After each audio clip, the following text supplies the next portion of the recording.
Saudara, kita masih menantikan hasil rapat pleno internal Komisi Pemilihan Umum yang akan disampaikan sore ini terkait dengan penetapan Capres dan juga Cawapres yang akan berkontestasi di pemilu 2024 mendatang. Saat ini KPU sudah melakukan persiapan baik di luar gedung KPU sejak pukul 7 pagi tadi.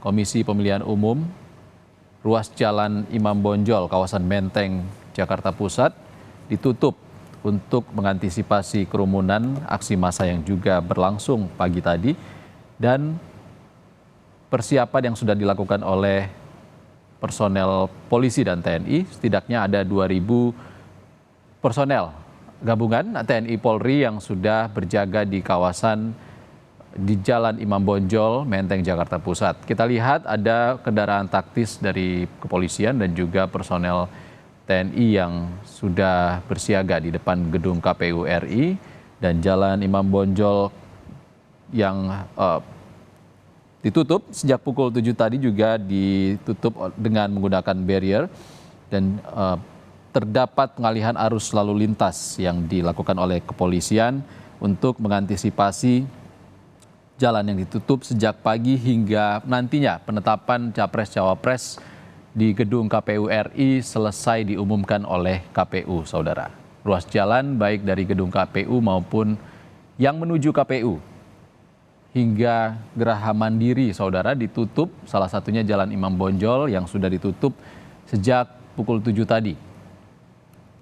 Tadi juga jurnalis Kompas TV Nanda Aprilia menyampaikan tidak hanya persiapan ataupun pengamanan yang dilakukan personel TNI Polri di depan gedung KPU, KPU juga sudah menyiapkan tempat untuk pengundian nomor urut Capres-Cawapres pemilu 2024 yang akan disampaikan besok Selasa 14 November 2023. Tadi panggung sudah berdiri dan besok rencananya akan diadakan makan siang bersama terlebih dahulu antara pasangan calon presiden dan calon wakil presiden dan juga Ketua dan Komisioner KPU. Untuk mengetahui seperti apa mekanismenya, kita akan menyapa jurnalis Kompas TV Niputu Trisnanda di studio mini KPU. Selamat sore Putu. Putu, seperti apa mekanisme penetapan calon presiden dan wakil presiden hari ini, Putu?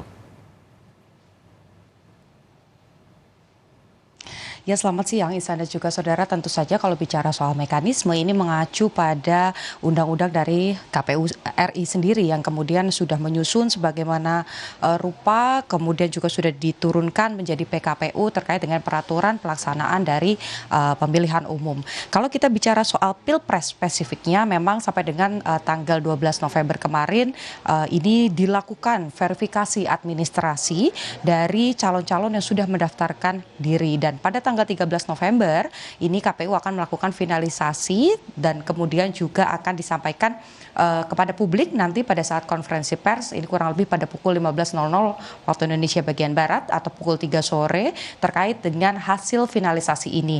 Apakah dari hasil verifikasi tersebut ketiga pasangan calon ini lolos seluruhnya atau ada yang tidak memenuhi syarat, seperti yang kita tahu bahwa belakangan hari ini banyak hal yang kemudian menjadi sorotan publik, baik itu soal pencalonan, kemudian juga persyaratan dari Capres dan juga Cawapres ini menjadi sorotan publik. Oleh karena itu, apa yang diputuskan oleh KPU pada sore hari nanti setelah menyelesaikan rapat pleno ini juga dinantikan oleh publik. Jadi urutannya, Ihsan dan juga saudara, kalau pertanyaannya terkait dengan agenda hari ini, yang pertama dari pagi tadi sampai dengan sore hari nanti akan dilakukan rapat pleno finalisasi secara tertutup. Tadi saya mendapatkan konfirmasi dari salah satu komisioner KPU, Ajus Melas, mengkonfirmasi bahwa sampai dengan saat ini, yakni pada pukul 14:22 rapat pleno masih terus dilakukan oleh seluruh komisioner dari KPU RI. Kemudian juga nanti setelah rapat pleno ini sudah finalisasi, lalu nanti akan disampaikan kepada publik. Besok ini juga menjadi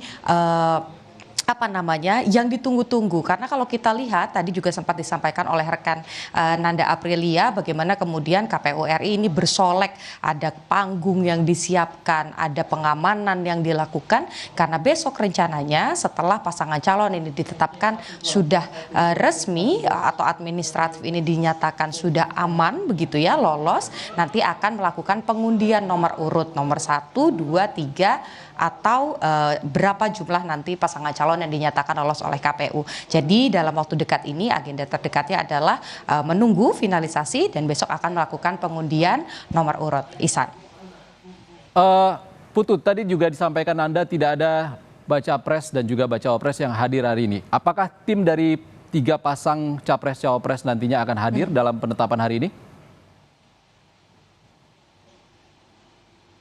Ya, sebagai yang keputusan ataupun juga kebijakan dari KPU RI sendiri, ini memang sebetulnya apa yang dilakukan pada hari ini bisa diikuti oleh pasangan calon ataupun juga oleh perwakilan dari pasangan calon dan partai politik yang mengajukan diri ikut berkontestasi. Tetapi memang sampai dengan siang hari ini, baik itu pasangan, kita tahu ada 3 pasangan calon yang sudah mendaftar, ada Prabowo Gibran, kemudian juga ada Ganjar dan Mahfud MD, kemudian yang ketiga juga ada Anies Baswedan dan juga Muhaimin Iskandar. Ini ketiganya saya tidak melihat bahwa hadir di KPU pada hari ini. Kemudian perwakilan-perwakilan partai politik pengusung masing-masing paslon kami juga tidak melihat ada petinggi ataupun elit partai yang datang ke KPU.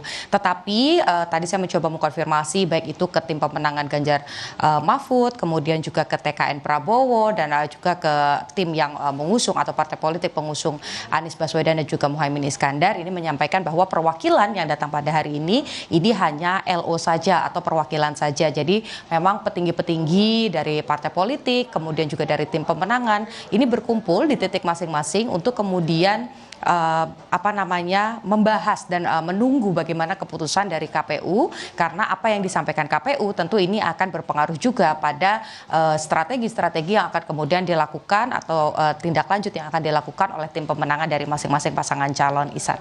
Baik, Putu, kami akan nantikan informasi terbaru dari Anda. Terima kasih Niputu Trisnanda melaporkan langsung dari Studio Mini KPU, Jakarta.